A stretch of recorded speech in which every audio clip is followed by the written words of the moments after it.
Germany and their business news channels seem to be really enthusiastic about the XRP ledger. It's been about 2 years now that I've been noticing this.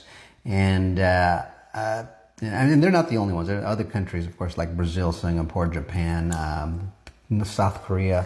All these places are just nuts for XRP. And they tend to bring forward the real news, much like what I try to do here on this channel. And it's interesting to see how they analyze this, but they're thinking that there's going to be a really huge breakout coming. Now, that's obvious to me. I don't even think you need to be an accomplished chart analyst to kind of see, this powder keg that's just ready to blow.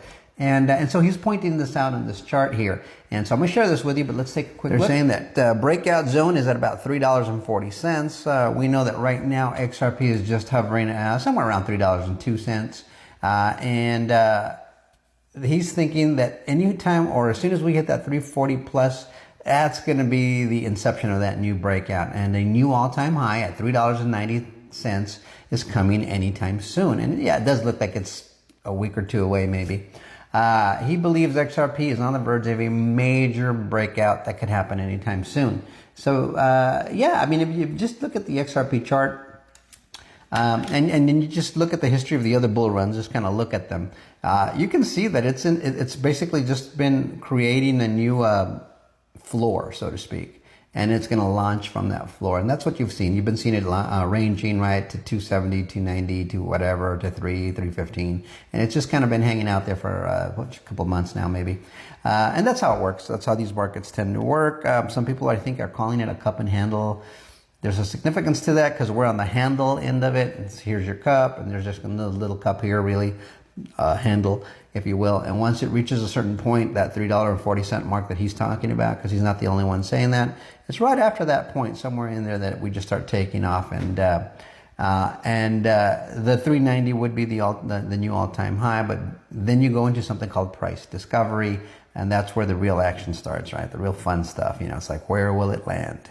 And with all these catalysts like Fed rate cuts, ETF applications getting approved, all the normal enthusiasm of fourth quarter market performance, and also the Clarity Act coming into play.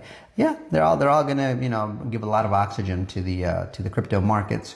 The M2 money supply is going way up because that big beautiful bill, what they get $3 trillion more to go throw around. That's going to happen. That means more money printing. That also means USDT is also looking to print a whole lot more USDT. We all know what happens when that happens. When USDT is printed, Bitcoin starts to fly. I want Bitcoin to go as high as it can possibly go, because once it stops, once its dominance takes a pause, then all that rolls over into the altcoin market, which is where we stand right now. But I do feel XRP will turn Bitcoin into an altcoin. I think it's going to flip it at some point, and not long from now. I think the 30 at current levels, I think at $30, $35, somewhere around there, XRP flips Bitcoin, which is very doable. But keep in mind, that's going to be higher as Bitcoin rises. That flipping point goes higher. So maybe we have to hit 40 at the top of the market, maybe $45 to flip Bitcoin. But I do think it'll happen at some point, not long from now. So let's check out what he has to say in his video. Let me know what you think about it in the comments. Like, share, subscribe, and bookmark.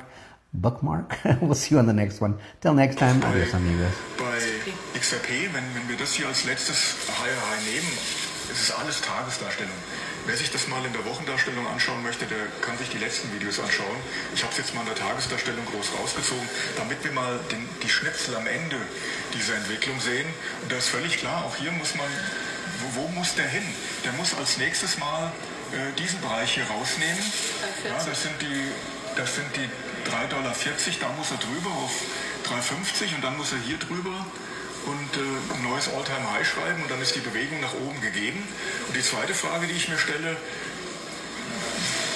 wo geht es hin als nächsten Schritt nach oben, ist, wo sind die Supportbereiche nach unten? Unter welche Supportbereiche sollte er besser nicht fallen?